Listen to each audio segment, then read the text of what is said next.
Hey guys, welcome back to the channel. Today we're watching Fullmetal Alchemist Brotherhood.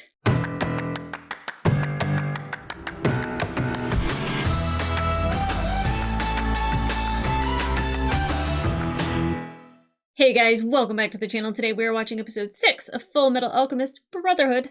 After the last episode, I am so curious to see where we're going from here. Scar being Ishvalan and kind of like the war he's waging against the state alchemists after the war that was waged against his people. Ooh, I could see there being bitterness, and I think that that's just being nice. It's kind of nice to see, and I don't mean it as a nice, but it's nice that it's really easy to make like state police or soldiers or the armies or the people that you think are here to serve and protect as being all good. And you could definitely see, especially with Bradley and in the war with the Ishvalans, that they are not, and they made a mistake, and they got some sins that they have to deal with, and I feel like Scar's there. He's there to deliver justice, although I don't think that that's his job either. Him saying that he is there to give them judgment from God, I don't think that's his job. I don't think so, and I think it's hypocritical for him to use his alchemy to also create harm and to do harm unto others. Now, we did see Ed be very challenged yet again. Ed faces challenges every episode. It really, really is Ed that I think... I know he's the main character, but him being the main focus of like learning the lessons, and he was very cocky against religion, but then when science was used to do kind of the same thing, he was really upset by that. Not necessarily the same thing, but it's being perverted in a way that he doesn't see as being right. And, even Roy is just like, you're going to see a lot of that. Like, it doesn't necessarily mean that, like, it wasn't right what Tucker did, but also, like, that's science, that's experiment, that's testing, that's figuring things out. I hate that. I think we'll see a lot more dark stuff in the show. We also had all of our group of state alchemists, which was, like, Armstrong and Hawkeye, who's awesome. And then Roy, who was absolutely useless in the rain, which, no judgment, but I'm just saying, like, he was very cocky and confident, like, you must have heard about me. Oh no, I can't crack my knuckles. Like, it was just kind of like, you had nothing there. You had nothing there, boy. Thank God Hawkeye was there to save your butt. But we see those state alchemists who were actually involved in the attack on Ishval, but then also Hughes, and they all kind of embraced our boys. Thank God. They're like, oh, we're not going to report this to the higher ups. And like, they're like, I don't even want to know more about this. Or like, if they do, but like, they seem to, I don't want to say take ownership of the boys or adopt them, but that they like seem to care about them. So that's good. I care about them, and I actually care about Roy and Hughes and Armstrong a lot. But we also saw lust and envy and gluttony are three of our deadly sins, along with meat and legislative. If you guys watched the other episode, you know what I'm talking about. But we see those three, and they are plotting something to where Ed's very important to keep alive for a sacrifice. Still using Cornello to like rally up the troops, literally, or create this chaos, this violence, this certain evil. But really, what is the end game? What is this happening for? And who are they working for? Because they had mentioned Father in another episode, so I'm really curious as to who Father is, because I still don't trust Bradley. I don't think that he'd be working both of them, because it seems like he called Scar a traitor. I don't know what that means. I'm really excited to get into this episode because Ed is going back to Winnery and Grandma's house for a new arm. Of course, Alphonse is going with him, but I always love the dynamic with Grandma and Ed. But, I think sometimes, too, we need the boys separate from the state alchemists and doing work for them and, like, to progress their story as brothers, but also, talk about the past and, like, the history, because Ed was having a nightmare about his mother, and then also Nina and Alexander. So I feel like he's the kind of person that like he sees his failure as like just like a really really like deep personal wound that he like is just like traumatized by, and that he just wants to keep constantly fixing. And I would hope that he finds like a different way. I don't know if he will necessarily. I don't know if we're ever going to get our bodies back. I don't know. I have hope that they do, but I have a feeling that this might not have a happy ending. I know I have a lot of episodes to go, so I really shouldn't be making that judgment at episode 6, but I'm just like, I just feel like maybe leaving it alone is what should happen, but then, Alphonse looking up to the sky while it's raining and saying he can't feel the rain on his face is really heartbreaking, and I want that boy to feel the rain on his face. I really do. Yeah. So, on that sad note, let's get into the next episode.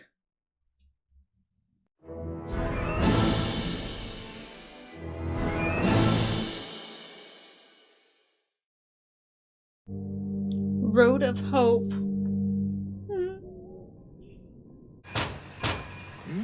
Hey. I like Hughes. Children could be so stubborn. Hey, shut up! I'm no child! I mean, you Anyway, are. You are. Are you sure Al made it on board? Of course. Oh, was he not allowed in the car? I thought he might get lonely with that little My company. brother isn't some kind of farm animal! Yeah. Stop in and give me a shout the next time you make it to Central. Oh, I'm glad Armstrong gets to go. Let's see that shirt come off again. Flash me some biceps. I just like it because he's like so sure of himself when he does it. Oh. Dr. Marco! It's me, Alex Louis Armstrong. Oh, from why? Central. Are you scared? Friend of yours? Guess not. He's from Central. He was researching into possible medical applications of alchemy. But after the Ishvalan Civil War, he went missing, just disappeared. Interesting. Let's go, Major. He wasn't like this supposed to be doctor might know seen. some useful things about bioalchemy. Yes. Well, medical alchemy, which I guess is bioalchemy, but like not sewing, hopefully. Oh, Major, you can really draw. Yeah, I The can. portraiture has been passed down through the Armstrong family for generations. I love That that for man us. looks like Dr. Morrow to me. All of our town's doctors were drafted to help on the battlefields during the Civil War. Then Dr. Morrow came here. He's really been a lifesaver. He'll Oh, see any good. patient and he never gives up on anybody. We're lucky he's here. You see I like this that. big bright flash of light and then you're cured just like that. Sus. This is it. Maybe it's for you to forget that you're even sick. Hello? Oh, God! So you're here to silence me then? I won't be tricked by you. Oh, I need to know the backstory of I'll this. ask you one more time, please calm down. Alphonse! That's a good way to ask somebody to calm down. If the rumors I've heard can be believed, when you disappeared, you took top secret materials with you. Uh-oh. I couldn't handle it anymore. To have to dirty my hands researching that thing was too much. What thing? What thing is that? The Philosopher's Stone. Oh! The top secret materials I took were my research documents, and the stone itself. You mean He you still has have it? It's here? You carry it with you? Oh, it's liquid. How It's can not a that be the stone. stone? It's a liquid. What? The Sage's Stone, the Grand Elixir, the fifth element. Just as the Philosopher's Stone is called by many names, so it can take on many forms. It is Oh. not necessarily a stone. Interesting. This is an incomplete product, however. There's no way to know when it will reach its limit and become unusable. Oh, is that what the other ones are part of? It's just like the stone that false priest had in Lior. It was incomplete, but it still amplified his powers considerably. Yeah. If imitation stones this powerful can be produced, who's to say a complete product can't be created? Oh, Ed. Who exactly is this boy? This boy is a state alchemist, Doctor. What? But he's only a child. Oh, calm down, Ed. Don't. I was expecting him to bug out. Because they refuse to serve as human weapons anymore. Yeah. And now a child. You think I don't know what I've signed up for? I know what I'm doing, but I don't have any choice. There is no other way. I don't know, Ed. I don't think you do. That was really powerful. Maybe one as talented as you would be able to produce a complete Philosopher's Stone. But I can't show you my research. Why not? You must not seek after the stone. Not even if it's to get our bodies back? Yes. Never. If you chase the stone, you will go through hell. I've already been through hell! Please. Please just leave. He's gonna try to get that. The materials, he's gonna try to get it. I've already been through hell! I don't think he should. I think the doctor's gonna help him. How do you feel about not reporting back to Central on Dr. Marco's location? I met a simple small-town doctor today. I can't see any real reason to report that. Thank you, Armstrong. Wait! The town thanks you as well. This is where my materials are. Oh. If you're certain you won't regret learning the truth in the end, start looking here. Look closely. Maybe you'll find the truth hidden within the truth. But truth. I've said too much already. I hope the day will come when you are able to restore your bodies. Yeah, me too. I don't know. I don't know if this is it. Finally, another clue about the stone. Yeah, it just makes him determined to work harder. Uh-oh. Who's here? I've been looking for you, Marco. Winry? Hey, Winry. Winry! Our best customers here. How long has it been since they've seen her? I know I haven't seen you for a while, Ed, but you've gone and grown smaller. Nope. Connie, you've got it wrong. You're supposed to say how big you've grown lately, Ed. Why would I say something so clearly untrue? I'm still taller than you mini hag! Jeez, you too. It's so delightful. Winry, are you trying to kill me? That is quite the outfit. She's changed quite a bit. I slaved over this! He needs an upgrade. The same, it's just in smaller pieces. Oh. Don't tell me. You a little smashed up too, Al? What kind of trouble have you two been getting yourselves into? Big trouble. Really big. Why are you kicking Al? Idiots. All you ever do is worry me. I was excited to see her. Not so much anymore. Is there any chance you can have it done in a week? Give us some credit, Ed. 3 days. Nice. I'm sorry for all the trouble. Well, you want to get to Central as soon as possible, right? Then I'll work my butt off for you. But you better believe you're going to pay a fortune in rush order fees. Oh, I bet. Nice. Yes! I love the animation when he's flexing. It makes me very happy. They have yet to send us so much as a single letter. Oh, really? Ed and Al are well known for their alchemy. Sometimes that gets them into trouble. They seem to have a knack for finding it. Yes. I'm a friend of the family, you see. The boy's father is an old drinking pal of mine. One day, he up and left the village, abandoning his wife and sons. I don't even know whether he's alive now or not. Interesting. She hasn't even heard from him. Not much of a friend, huh? Where are young Winry's parents?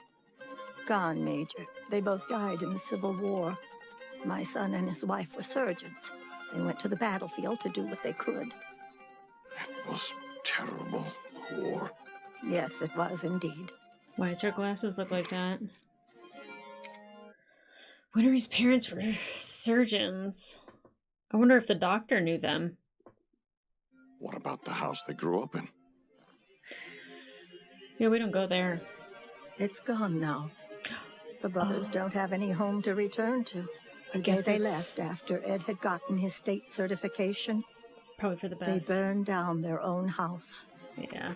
My guess is they did it because with no house to come home to, there could be no turning back. But also what happened there. I'm back. Whoa! Now, Rick! What an yielding love to try and bring your mother back to life! What a tremendous sacrifice to give up your arm in order to transmute your brother's disembodied soul! What determination to burn down your own house to make sure there was no retreat. I love his emotions. Allow me to offer you this comforting embrace. Stay back and don't rub your chest Well, on if me. we must. Don't rub your chest on me. Look at you working hard so early in the morning. Been up all night.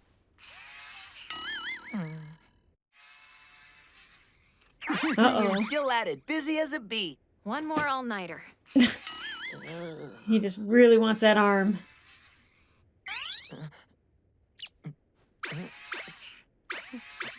Patience, kiddo, patience. Get out! Yeah, knew that was coming. I hate when somebody stands over my shoulder looking at what I'm doing. I hate it. Here you go! Yay! Ready? Yeah. Does it hurt? 1, 2, 3. Yep, it sure does. Yep. The hum of the ball bearings! The rugged yet amazingly beautiful form Yeah, created girl. through anatomical engineering! Oh man, whatever makes you tick, you know? My automail! Crazy gearhead. You're lost without me, Alchemist. Yeah, and what a true passion she All right, has. we're done. Look at how much better you look. It's really flexible. Yeah. That's the medium between Al's soul and the armor, so I have to be sure not to ruin it. Oh boy. I was gonna say, why couldn't he have fixed him earlier? But then I realized he didn't have a hand. There you go. You're good as new. How you ready feeling, to brother? Try it out? Yeah. I like having Al back. It's time to head to Central and find Dr. Marco's documents. We leave first thing tomorrow morning. I'm pretty sure that Lust has already taken those documents. Granny, Winry, I'm so grateful to you for always welcoming us like we're really family. Aww. You won't ever say it, but I know Brother feels the same way. Al. Granny, Winry, thank you. Armstrong. Oh. Look, that's a great moment of sincerity there. Want me to wake her? That's okay. She'd just nag me. Make sure to do your maintenance or whatever. Edward, Alphonse, come back soon, Kay? That's your family that you still have. Yeah. Oh, Ed is so protective. Okay, there is an end credit scene. I've been told.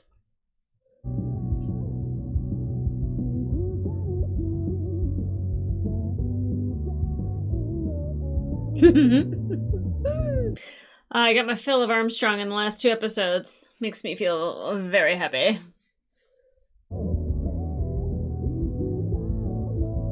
It's funny, I never noticed Envy in the opening or this, and now I'm like, oh yeah, it's Envy. Whenever Ed comes over, it's like a tornado hit this place. Uh-oh. Huh? Did she forget a screw? Whoopsie. That seems important. Yeah, for some reason my subtitles weren't on this episode, so I was very much left to fend for myself, and they are on. Why they are not there, I don't know. Okay, so Dr. Marok, that he was a doctor in the Ishval, the war with Ishval. Yeah, him wanting to like change his name and them having him produce a philosopher's stone, which is not technically a stone, that it can change its form of matter. But the fact that it is a liquid makes more sense, that you could get a drop and get a stone from that little drop and be able to produce alchemy with it. So that makes sense, but it's not complete.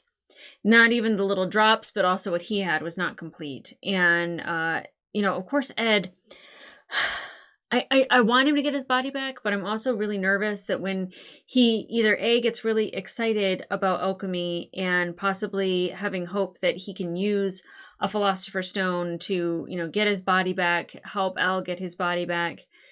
I feel like even if they got their bodies back, like, would they try to like still resurrect their mom again? I don't know. I worry about that. And I always worry about Ed doing alchemy that he doesn't quite understand, but he's very like determined to not only understand it, perfect it, and use it. I'm glad that the doctor wasn't outright like saying like, yeah, I'll help you, but like was like, hey, here's my research, like good luck. The fact that Envy showed up, I think that like, obviously he's the source of her getting those little pieces of the Philosopher's Stone. They were gone for quite some time because they had to have his arm rebuilt, and I'm wondering if Lust was able to get to the library to get the information before Ed could get there. I'm not sure. I don't know if I just said Envy. I meant Ed. I really want them to get their bodies back, but I'm afraid of things happening like what happened when they tried to bring their mom back and they did human transmutation, or like with Tucker. I'm afraid of something bad coming out of it. But I think maybe I need to just believe a little bit more in Ed. That like he's learned his lesson, and even though he wants to further what he knows with the Philosopher's Stone, that it's not going to be destructive, or he'll listen to reason if somebody says he's going too far. I hope. It was nice to see Winnery. She's grown up quite a bit. I didn't realize that there was a long span of time from them not seeing them.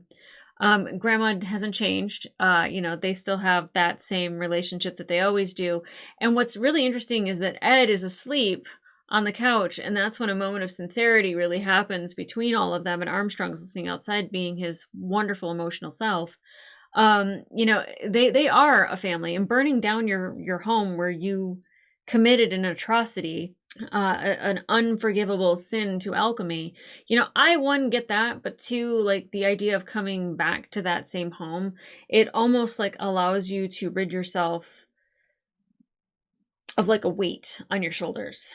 And it's symbolic for sure. And like, it didn't stop him from going back there, but he can't stay there. Still went back to his mother's grave. He did turn around when there was like wind, which I thought was really interesting. I like caught it, but like I was like, was he just surprised that it was windy, or was there somebody behind him? I feel like he's a little protective. He doesn't want to feel like that they're family or anything like that, but they are essentially family. Winnery is like their sister. The grandma had a relationship with their dad as a drinking buddy, and then doesn't know why he left or where he went, or if he's even alive. That's really interesting to me, because like an old drinking buddy, like normally drinking buddies know the most about you, because like that's when you are the most vulnerable and raw and open, is when you've had one too many and you just want to share everything. I'm really interested in more of that story and about Ed and Al's dad, and even the relationship with grandma, but like her saying like, come back and have dinner with us, and then being like, you want us to travel all this way just to have dinner? And it's like, yeah, we do. We care about you. I don't think Ed is accustomed to that. And somebody acting like a parent to him is like kind of foreign a little bit. Now, I love that Armstrong was here the entire time. One, being able to recall the conflict with Ishval, and being able to see Dr. Maroc, and realize who he is. But Dr. Maroc was very scared that like they were there to take him. And I guess if they did learn that he was there, they would come after him. And I love that Armstrong's just like, I just met a town doctor today. And he seems to be helping everybody in the town with the Philosopher's Stone, because when they said like, just like a flash of light and everything's better, I'm like, your memory might be getting wiped. But if it is helping them and there doesn't seem to be any negative effects, maybe the Philosopher's Stone isn't necessarily bad. It's maybe just what you combine it with, because if it's incomplete, I don't know. I guess if your intentions are good, maybe that's the thing that makes it like not like violent or awful, or like you don't have to have like a soul for a soul kind of thing. Like you can just heal with it rather than cause damage. Maybe it depends on your type of alchemy too, because Ed had talked about like the deconstructive, constructive, and reconstructive. And maybe the doctor has reconstructive parts of his powers. So that's why he is able to heal people. Maybe I'm trying to think of like what Ed's could be, because like he said Scar's stopped at the deconstructive phase. And maybe Ed's is like still stuck at the constructive phase. I don't know. I don't really know if there's like a phase that you stop at, but he did say it's like it just seems like that's as far as it goes. So Oh, maybe there's more to that. Maybe I'm making it up. I have no idea. But we have to go back to Central. We have to get the information on the Philosopher's Stone. We have to put together some alchemy. And I don't think bodies are coming back anytime soon, but I think the more Ed learns about it, the more dangerous it becomes and the more powerful he can be. But also, those two things together are not great. So I'm nervous for our boys, but I'm happy that he got a new arm. I'm happy that he got a new leg. He is missing a screw, and that can't be good. That cannot be good. And of course, and then I'm wondering about Winnery and her parents and being soldiers and going off to the war and being killed in the conflict. I don't know if Dr. Maroc knows them and could tell her something. I don't know if they're actually dead. I don't know if the blonde guy that I'm seeing in the beginning is her father. They're all blonde, so I thought there's a possibility that they were cousins or they were related or that was their sister. Maybe they didn't know or something. I don't know. The grandma, when she's saying it, her glasses have that shiny thing happening. So I'm that seems like it's hiding a secret. So still more questions, more mystery, but I'm very intrigued. I'm very intrigued. And we got a hot second with Lust, and just anytime she's on the screen, I'm damn, she's beautiful. I hate it. I absolutely hate it. Well, her and Laura, it's a good combo. It's a good character. I want more. I also definitely want more with Hawkeye because she was amazing. So I'm really excited to get into the future episodes. But if you want to watch full-length reaction to this episode, it will be available on my Patreon and up to 1 or 2 episodes early. I don't know. Once for sure it's 2, I will definitely be and 2 episodes early. I don't know. But in the meantime, subscribe, and leave a comment down below. What did you like about this episode in particular? Please no spoilers for any future episodes. But in this episode in particular, the Philosopher's Stone being a liquid, I did not expect at all. Armstrong helping out physically and shirtless, I did expect and I did enjoy. His emotions, really, I really love them. But what was your favorite part about this episode? Because I just told you mine is learning about the Philosopher's Stone a little bit before, seeing Lust yet again, and then of course Armstrong. I mean, and I still love the story, but I'm just yes, delectable treat that is Armstrong. Just, I don't know what it is. He's just so happy and is just like I can save the world. Look at these muscles. Yeah. And I'm just you're awesome. He's a work of art. He really is. And he's got a great mustache. And I will tell you that some mustaches are evil and some are not. His is not. His is delightful. So guys, I don't even know what that means, but come back here for the next episode. And in the meantime, I'll see ya. Bye.